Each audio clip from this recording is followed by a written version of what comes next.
Welcome back to Everything's Business, the Financial Fix podcast. Today, we're diving deep into a hot debate. Is poverty essentially a system that traps us, or is it really just a mindset holding us back? Yeah, it's a discussion that hits hard. I mean, think about it. People born into redline neighborhoods, underfunded schools, food deserts, that's systemic, plain and simple. Absolutely, Marcus. I mean, look, there's no denying that past policies like certain housing acts and corporate influences have played a huge role in this mess. But at the same time, there's this notion that what we believe about our own circumstances can, empower us to break free, for us to... Right. But you can't simply say, I'll think positive, and then ignore the fact that systemic barriers exist. It's not just about mindset, it's about economic warfare every single day. Yeah, I hear you. And you're making a strong point.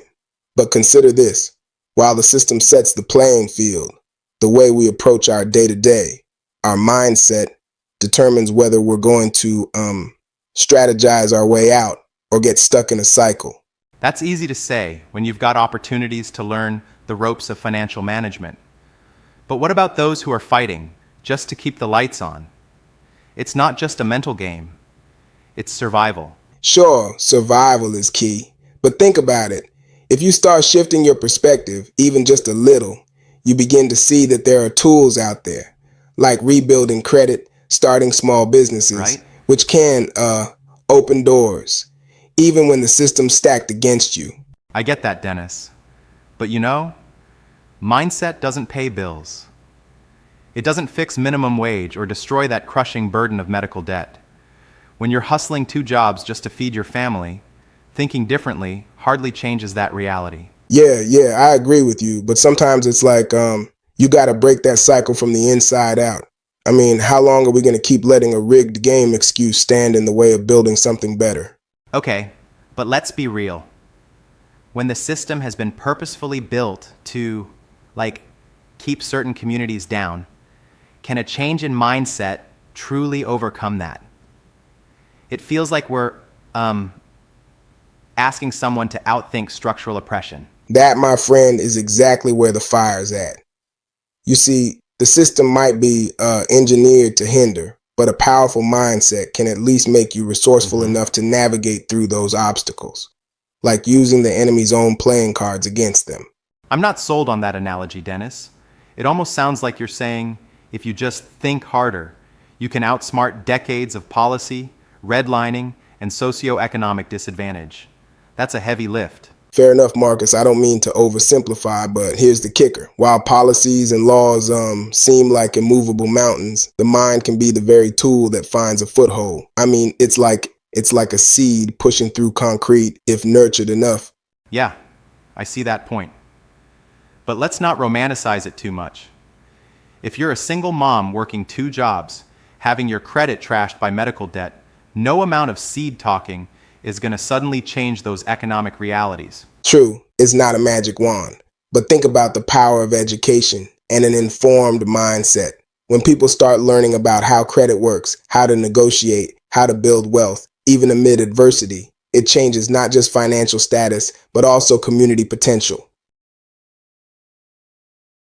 Yeah, education matters, absolutely. But that education should also push for policy change. I mean, we need to dismantle some of these systemic traps too, not just work on our minds. And that's where we kind of meet in the middle. You see, while dismantling the system is a long-term battle, the power to change starts internally. The mindset is the spark that can fuel both personal uplift and, eventually, collective calls for reform. It's not mutually exclusive. I appreciate that perspective, Dennis. Still, without structural change, a mindset can only do so much.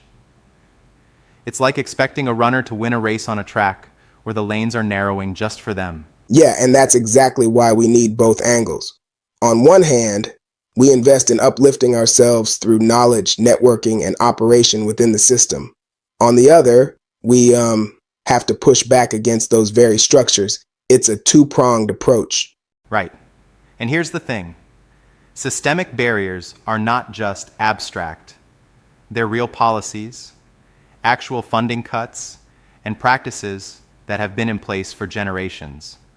The frustration is, well, palpable. I understand that frustration completely. I've talked to people who've battled those barriers every single day. But let's also acknowledge that while the system is brutal, changing your mindset can lead you to recognize the small wins that add up over time. Small wins are great, but if you're fighting an uphill battle where the hill is made of policies and discrimination, those wins might feel insignificant.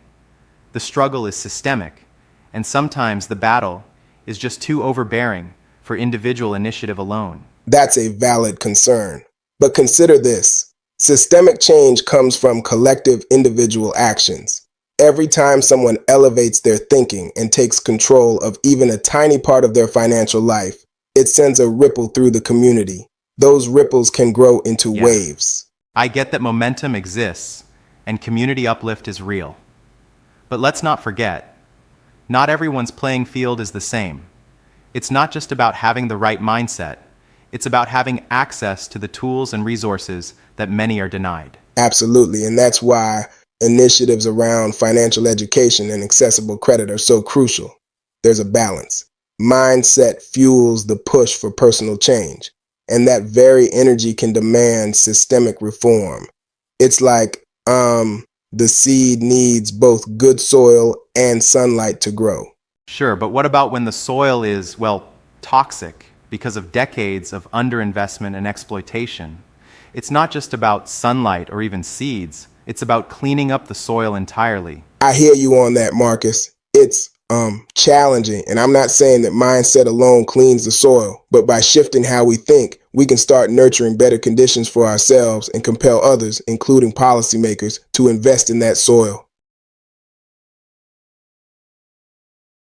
Yep, I can respect that.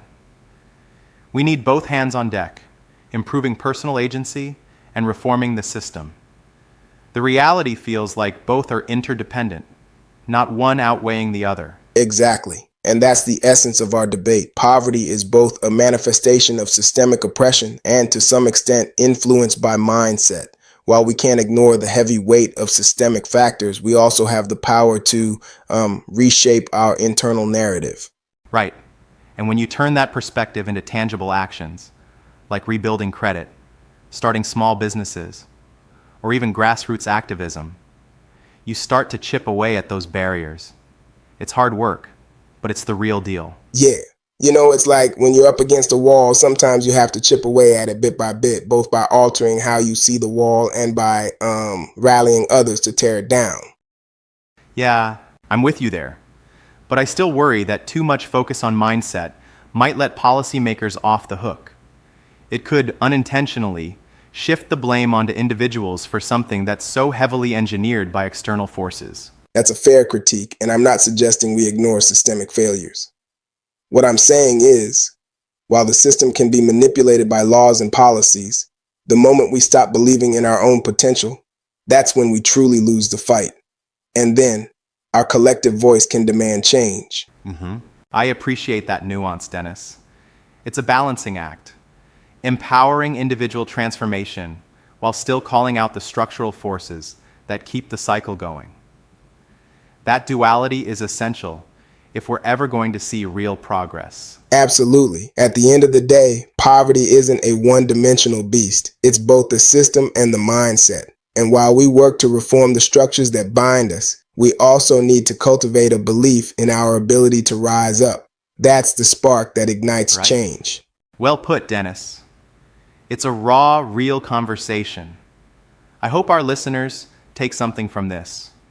Understand that change happens on many levels, from personal breakthroughs to collective policy shifts. Exactly. Remember, even in the toughest of circumstances, every step forward is a victory.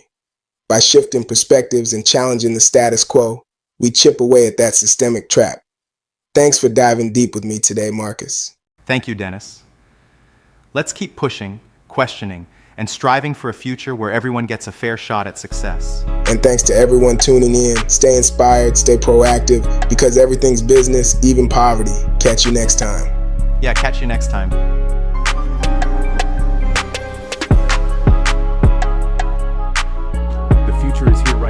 it's not waiting on you, nobody